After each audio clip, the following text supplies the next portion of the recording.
Imagine o som chocante de 1000 trovões ecoando por dimensões que olhos humanos jamais viram. Uma guerra antiga, brutal, trovejou não sobre a terra, mas no coração dos céus. O lugar onde a glória de Deus resplandece em luz infinita, surgiu uma traição inesperada. Um querubim da mais alta ordem, um ser adornado em pedras preciosas e luzes cósmicas, Lúcifer, o portador da luz, ousou levantar sua voz contra o Altíssimo Todo-Poderoso. Não foi uma simples rebelião. Foi um colapso cósmico brutal. Lúcifer não era um anjo comum. Ele caminhava entre as pedras de fogo. Ele era um dos querubins da guarda ungidos. Em meio aos coros celestiais dos serafins, das rodas flamejantes dos ofanins, dos vigilantes silentes e dos anjos das nações, sua presença era magnética, imponente. Mas a semente da arrogância brotou como uma faísca oculta sob o trono da glória. E essa faísca incendiou os céus. Do livro de Enoque, a tradição hebraica mais antiga, os registros revelam que anjos poderosos, 200 vigilantes, desceram à terra antes mesmo da fundação dos grandes impérios humanos. Eles deixaram seus postos eternos e caíram por amor, por desejo, por orgulho. Mas antes desses, houve a primeira revolta. O primeiro a desejar o trono de Deus. Lúcifer. A guerra no céu não foi simbólica. Foi real. Dimensões colidiram. Espadas flamejantes se cruzaram entre exércitos de fogo e luz. Arcanjos lideraram batalhas épicas. Miguel, o grande comandante dos exércitos do Senhor, ergueu seu grito de guerra. Os céus tremeram. Estrelas caíram. Mas no momento em que Lúcifer foi vencido, algo inesperado aconteceu. Ele não foi destruído. Ele foi lançado. Arremessado como um raio para fora das regiões celestiais. Expulso brutalmente, mas vivo. Porque, o que poucos percebem, é que a queda de Lúcifer não foi apenas um evento celestial isolado. Foi o estupim de uma infiltração silenciosa, milenar, no tecido da existência. Quando ele foi lançado fora dos céus, não caiu sozinho. Arrastou consigo 1/3 das estrelas, uma hoste de anjos que se tornaram príncipes das trevas, governantes de reinos invisíveis e influenciadores de tudo que vemos. Esses seres, agora chamados de potestades, principados, dominadores deste mundo tenebroso, passaram a atuar nos bastidores das nações.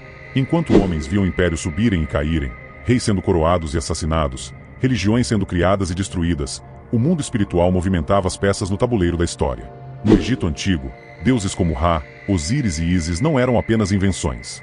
Eram entidades que representavam, ou melhor, disfarçavam, espíritos caídos que se alimentavam de adoração. Por trás das pirâmides, dos sacrifícios, das danças sagradas, havia olhos observando, influenciando, sussurrando ao ouvido dos faraós. Na Babilônia, o rei Nabucodonosor erguia estátuas e via visões de homens como Daniel. Mas acima dele, havia uma guerra entre arcanjos e príncipes demoníacos. O próprio anjo Gabriel, ao trazer uma mensagem, foi impedido pelo príncipe do reino da Pérsia, um ser espiritual, não humano, e só conseguiu avançar porque Miguel, o guerreiro celestial, veio em seu auxílio. Isso está na Bíblia. Não é ficção. É guerra invisível. Na Grécia e Roma, deuses como Zeus, Apolo, Marte, Vênus, eram apenas fachadas modernas dos mesmos anjos caídos de outrora, travestidos de mitologia. Por trás das filosofias, das tragédias, dos cultos, havia manipulação. Um jogo de sedução espiritual para afastar os povos do conhecimento do único Deus verdadeiro. E hoje, mudou? Os nomes mudaram. Mas os tronos espirituais permanecem ativos. Agora, esses principados se escondem atrás de ideologias, sistemas políticos, entretenimento, agendas culturais e religiões modernas. Eles não precisam mais de templos sangrentos. Eles precisam apenas de mentes abertas e corações vazios.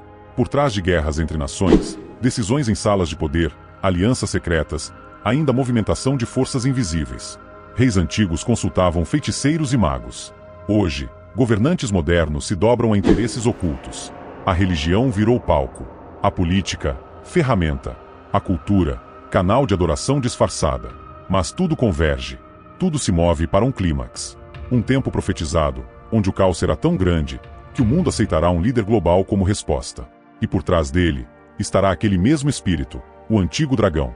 O mesmo que tentou usurpar o trono, que caiu como raio, e que agora prepara sua ascensão final.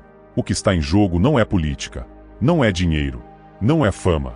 É adoração, alma e eternidade. Você consegue sentir isso? Essa guerra está ao seu redor. A única forma de não ser manipulado por ela é viver alinhado com o Rei Eterno. Jesus, o Messias, o Cordeiro que venceu a serpente com sua própria morte. Aquele que voltará, não mais como servo, mas como Senhor dos exércitos. Com olhos de fogo, voz como muitas águas, e um exército celestial incontável ao seu redor. Compartilhe essa revelação com alguém que precisa abrir os olhos. Antes do dilúvio, havia um mundo esquecido, coberto de mistério e trevas. Um tempo onde o véu entre o céu e a terra era tênue, e os anjos desceram. Não enviados por Deus, mas rebelado contra ele. Anjos de luz que olharam para as filhas dos homens e as desejaram com uma paixão corrompida. Eles eram os vigilantes, os que deveriam guardar, mas decidiram possuir. Esses seres, liderados por Sêmiasas e Azazel, selaram um pacto no Monte Hermon. Ali, firmaram uma aliança para cometer o maior crime espiritual da história humana, tomar para si esposas humanas e gerar filhos. Mas esses filhos não eram comuns.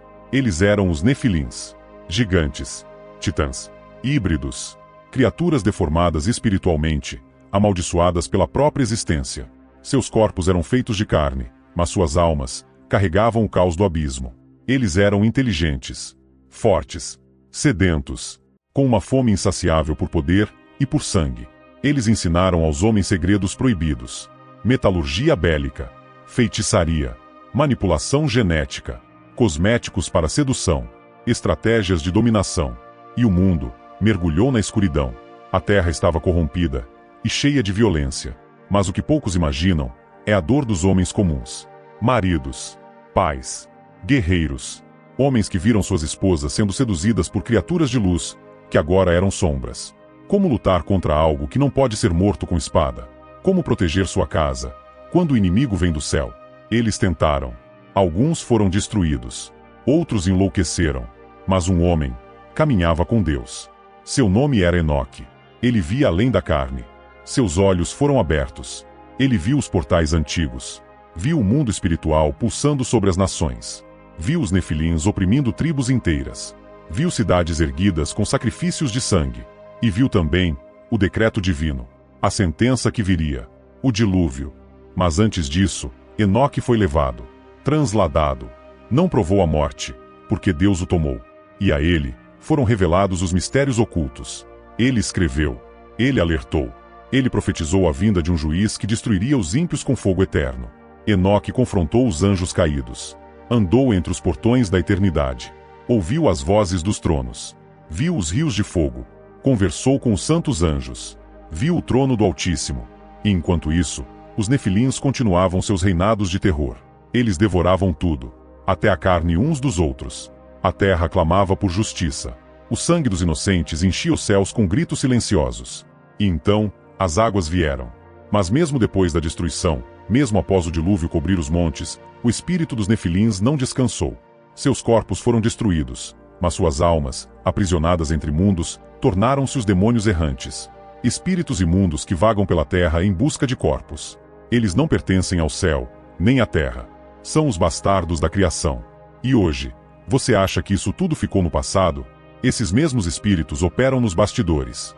Eles se infiltram nos sistemas. Reencenam seus antigos projetos. Promovem alianças sombrias. Estimulam a criação de tecnologias profanas. Preparam o retorno dos dias de Noé. Jesus disse, assim como foi nos dias de Noé, assim será na vinda do Filho do Homem. E o que havia nos dias de Noé? Gigantes, feitiçaria, corrupção genética, violência espiritual, possessão, sacrifícios, adoração aos anjos caídos. Estamos vendo tudo isso novamente mascarado de ciência, entretenimento, liberdade. Mas em silêncio a voz de Enoque grita, ecoa que a guerra ainda continua brutal, chocante e misteriosa nas linhas da nossa história, da vida de cada um de nós. Deus poderia ter apagado Lúcifer da existência com um único sopro de sua boca, mas decidiu deixá-lo vivo como inimigo eterno. Por que permitir que a serpente rastejasse pela história da humanidade? Por que dar espaço para o tentador caminhar entre nós? O mistério é chocante. Alguns dizem que Deus não destruiu Lúcifer porque ele mesmo escreveu uma história onde até os atos mais sombrios serviriam à sua glória. Que o mal, embora rebelde, seria usado como ferramenta de teste, de purificação, de separação entre os que o amam e os que escolheriam a rebelião. Outros afirmam que o juízo de Lúcifer está selado, mas a sentença ainda não foi completamente executada, pois o próprio tempo está sujeito ao plano eterno do Altíssimo. E Lúcifer? Ele não parou após sua queda dos céus. Os seres celestiais pensaram que o dragão iria desistir após o Criador intervir e lançá-lo no abismo escuro, mas o traidor buscou forças das trevas mais escuras de ódio em seu coração e influenciou a queda dos anjos vigilantes citados por Enoque. Seduziu milhares de anjos. Fez reis se curvarem. Inspirou impérios a sacrificarem crianças. Incentivou traições entre irmãos. Criou falsos deuses, religiões distorcidas, pactos de sangue. Moldou civilizações para a destruição. Mas Deus nunca perdeu o controle da história. E enquanto o tempo corre, a guerra invisível prossegue. Querubins ainda guardam os portais sagrados. Serafins clamam dia e noite diante do trono. Ofanins giram como rodas de julgamento ao redor da glória divina. E os nefilins, frutos de antigas transgressões, são lembrados como a prova viva do que acontece quando seres espirituais quebram os limites do Criador. Tudo isso aponta para um final. Um juízo que virá com fogo, onde o dragão será acorrentado, onde o lago de enxofre será o destino final do antigo acusador. Mas até lá, a história continua. Você faz parte dela. Agora compartilhe essa verdade com quem precisa acordar. Curta esse vídeo para que a mensagem alcance mais pessoas. E se inscreva agora no canal para não perder as próximas revelações épicas que vão estremecer seu espírito. Ative o sino. A guerra é real. E a batalha final está cada vez mais próxima. Mas os que permanecerem fiéis e firmes em Jesus até o fim, serão salvos e viverão tudo que o Eterno tem preparado desde a fundação dos tempos. Espírito de Deus, abra os seus olhos e resplandeça seu rosto sobre sua vida, família e história.